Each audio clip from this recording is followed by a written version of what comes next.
오늘도 채널에 와주셔서 감사합니다. 지금부터 아주 특별한 이야기를 들려드리겠습니다. 끝까지 함께 해주세요.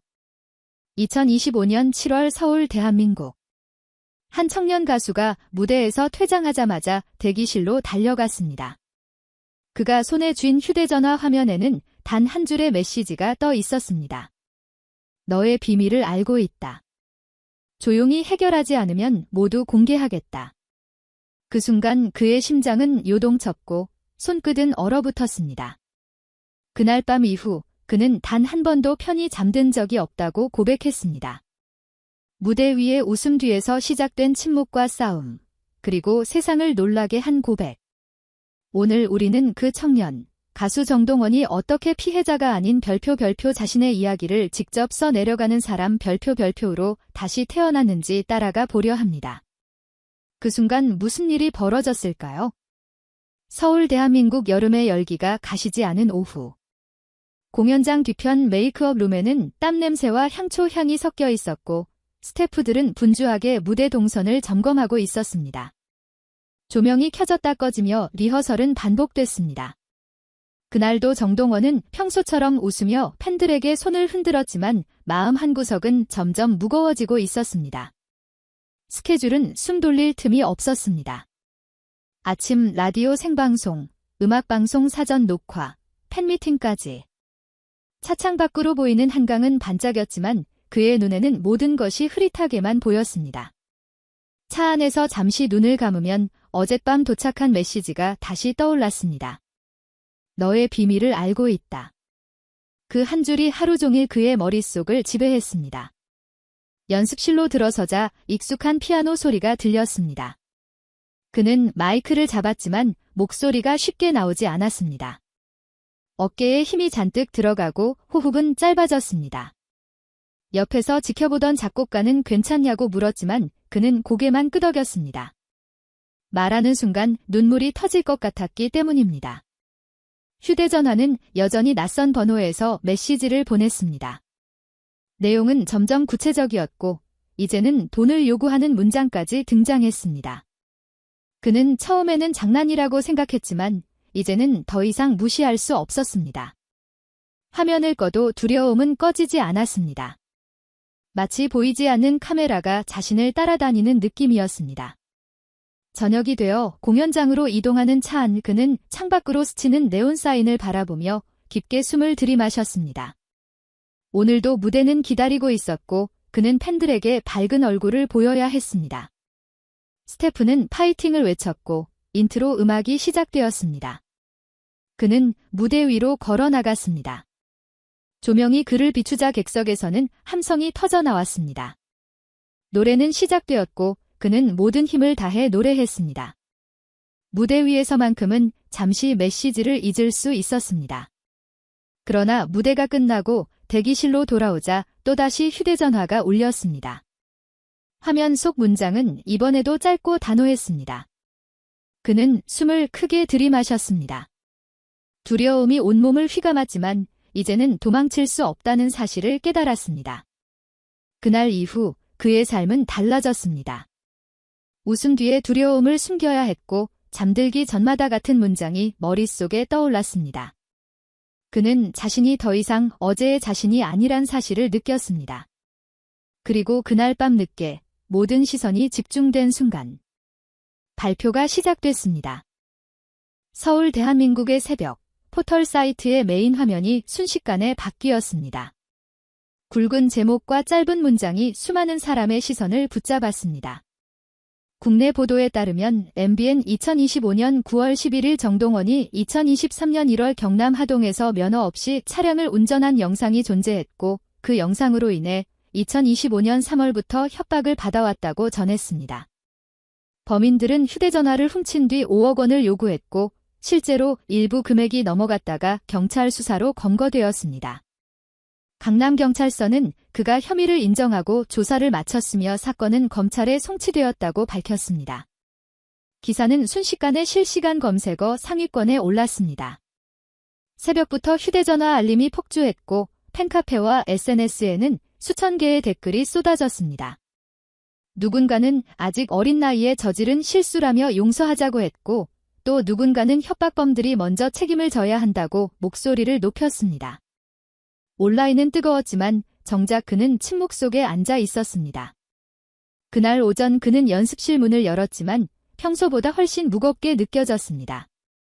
녹음실로 향하는 발걸음은 느려졌습니다.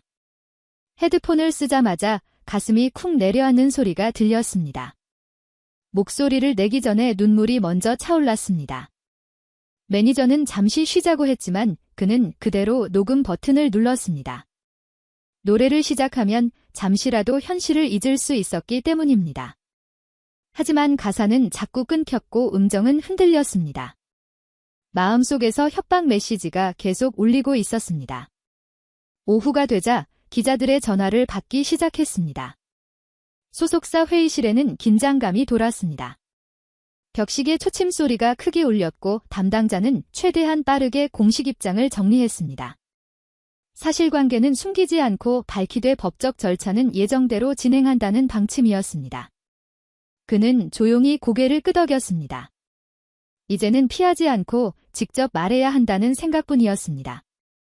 SNS 라이브를 켜달라는 요청도 있었지만 그는 아직 그럴 준비가 되어 있지 않았습니다. 대신 조용히 팬카페에 짧은 글을 남겼습니다. 기다려달라. 곧 직접 이야기하겠다. 그 글은 금세 수천 개의 댓글을 불러왔습니다. 응원의 메시지가 많았지만 여전히 차가운 시선도 존재했습니다. 그는 화면을 내려놓고 깊게 숨을 들이마셨습니다. 오늘 밤 이후 더 이상 침묵할 수 없다는 것을 알고 있었습니다. 그날 밤 늦게 그는 카메라 앞에 앉았습니다. 불이 켜지고 스태프가 준비를 알렸습니다. 심장이 빠르게 뛰었지만 시선은 흔들리지 않았습니다. 그는 깊게 숨을 들이쉬고 첫 마디를 꺼냈습니다. 오늘은 숨지 않겠습니다.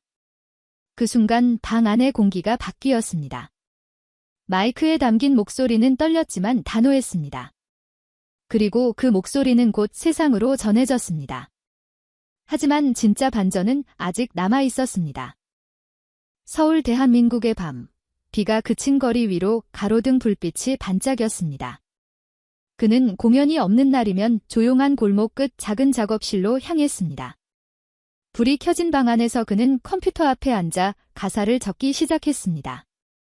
처음에는 몇 글자만 쓰고 지웠지만 어느 순간 눈물이 흘러내리면서 문장이 길어졌습니다. 그는 스스로에게 말했습니다. 이제는 감추지 않겠다. 이 이야기는 나의 것이니까.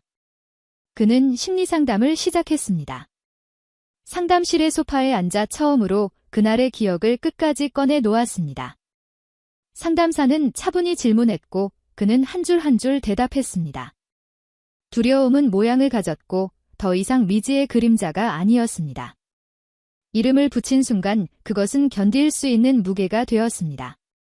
그는 비로소 스스로를 용서할 준비가 되었다는 사실을 깨달았습니다. 하루하루가 조금씩 달라졌습니다. 아침에 눈을 뜰 때 심장이 덜 뛰었고 밤에 잠들 때 덜 뒤척였습니다. 그는 다시 기타를 들었고 건반을 눌렀습니다. 악보에는 새로운 멜로디가 적혔습니다. 이번 곡은 응원가가 아니라 고백이었습니다. 나는 더 이상 피해자가 아니다. 나는 나 자신을 지킬 수 있다. 그 한 줄이 곡의 제목이 되었고 그는 그 제목을 보며 웃었습니다. 음악은 그의 가장 솔직한 언어였습니다. 스튜디오 안에서 그는 눈을 감고 노래했습니다. 마이크 너머로 들려오는 목소리는 예전보다 깊었고 단단했습니다. 녹음이 끝나자 프로듀서는 고개를 끄덕였습니다. 이 노래는 누군가에게 닿을 거야. 그는 그 말을 듣고 오랜만에 가슴이 따뜻해지는 것을 느꼈습니다. 이번 사건은 단순한 범죄 피해가 아니었습니다. 그것은 그가 어른이 되는 과정이었습니다. 사회는 공인의 실수를 빠르게 소비하지만 그 이면에는 한 사람의 시간이 있습니다. 이번 경험은 우리 모두에게 질문을 던집니다. 우리는 누군가의 비밀을 어떻게 다루어야 하는가? 또 누군가의 성장통을 어떻게 바라볼 것인가? 그는 자신의 선택으로 답했습니다. 숨지 않고 말하는 것, 그것이 그가 배운 가장 큰 교훈이었습니다. 그리고 마침내 무대가 돌아왔습니다. 공연 당일 그는 대기실에서 조용히 눈을 감았습니다. 손바닥에 땀이 맺혔지만 이번에는 두렵지 않았습니다. 조명이 켜지고 인트로 음악이 울렸습니다. 그는 깊게 숨을 들이마시고 무대 중앙으로 걸어 나갔습니다. 관객의 환호가 파도처럼 밀려왔습니다. 그는 마이크를 잡고 첫 소절을 불렀습니다. 그날의 목소리는 달랐습니다. 떨림 속에 결심이 있었고 상처 뒤에 힘이 있었습니다. 그는 노래로 자신의 이야기를 끝까지 풀어냈습니다. 가사 한 줄 한 줄이 객석을 울렸고 박수는 점점 커졌습니다. 노래가 끝나자 그는 미소 지었습니다. 오늘 그는 피해자가 아니라 자신의 이야기를 쓰는 주인공이었습니다. 우리가 처음 던졌던 질문. 그 순간 무슨 일이 벌어졌을까요? 그 순간 그는 침묵 대신 노래를 선택했습니다. 그리고 그 선택은 새로운 시작이 되었습니다. 오늘 우리는 한 사람의 무대 뒤 이야기를 함께 걸었습니다. 박수와 환호가 사라진 자리에서 그는 어떻게 다시 노래를 시작했는지 직접 들었습니다. 상처는 흔적을 남기지만 그 흔적이 길이 되어주기도 합니다. 정동원은 그 길 위에서 멈추지 않기로 했습니다. 그는 이제 무대 위에서 더 이상 두려움을 숨기지 않을 것입니다. 이제 질문을 여러분께 돌려드립니다. 여러분이라면 가장 두려운 순간 어떤 선택을 하시겠습니까? 침묵하겠습니까? 아니면 목소리를 내겠습니까? 그의 용기가 누군가의 마음에 작은 불빛이 되기를 바랍니다. 우리도 언젠가 같은 순간에 서게 된다면 스스로를 지킬 수 있는 대답을 찾기를 바랍니다. 오늘의 이야기가 여러분의 밤을 조금 덜 외롭게 만들었기를 바랍니다.